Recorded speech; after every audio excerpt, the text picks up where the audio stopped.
आज युवा दिवस की बात सभी करते हैं। क्या सीखा हमने? जब आपके पास में टैलेंट हो तो आपका जिंदा रहना सबसे इंपॉर्टेंट है।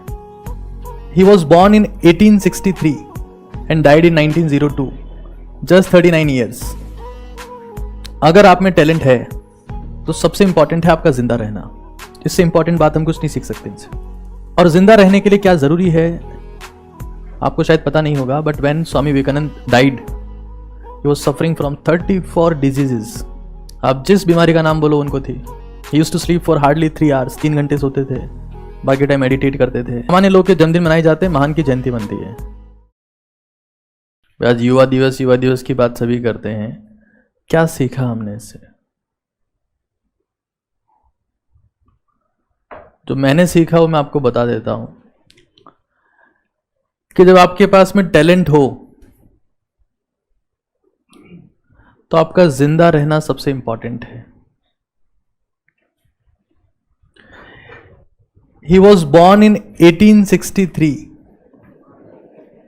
and died in 1902, just 39 years.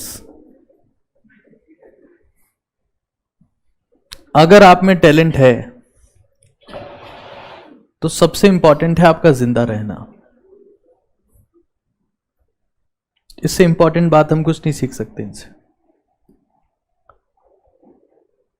और जिंदा रहने के लिए क्या जरूरी है आपको शायद पता नहीं होगा, but when Swami Vivekananda died he was suffering from 34 diseases.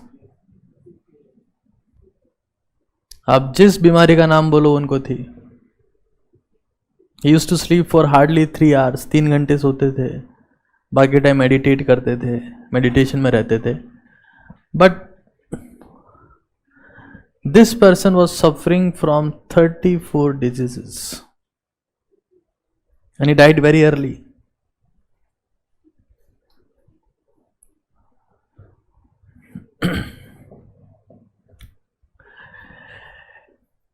दो 2018 में एक रिसर्च पब्लिश हुई।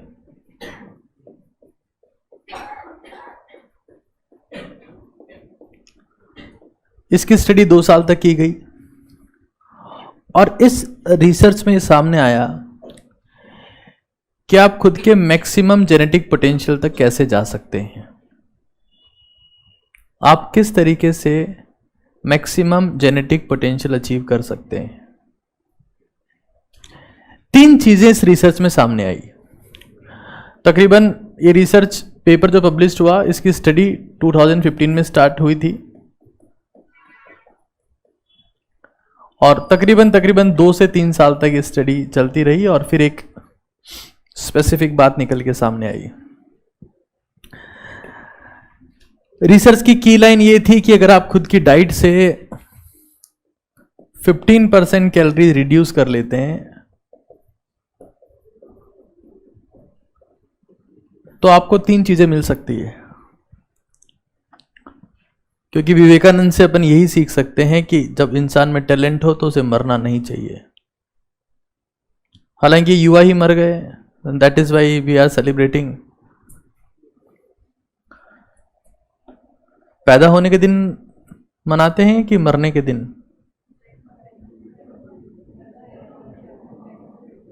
ये तुम्हारे हालात, ये तुम देश के युवा हो।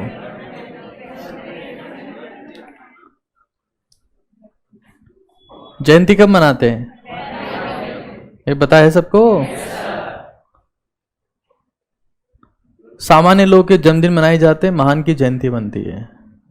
ये पता होगा आपको, क्योंकि जन्मदिन तो सबका होता है। अब जयंती बनेगी कि नहीं बनेगी ये आपका काम कैसा रहा उसके ऊपर डिपेंड करता है। तो जन्मदिन के लिए केक काटना तो बहुत आसान काम है, लेकिन जयंती सेलिब्रेट होने के लिए बहुत बड़े बड़े काम करने पड़ते हैं। That is very true.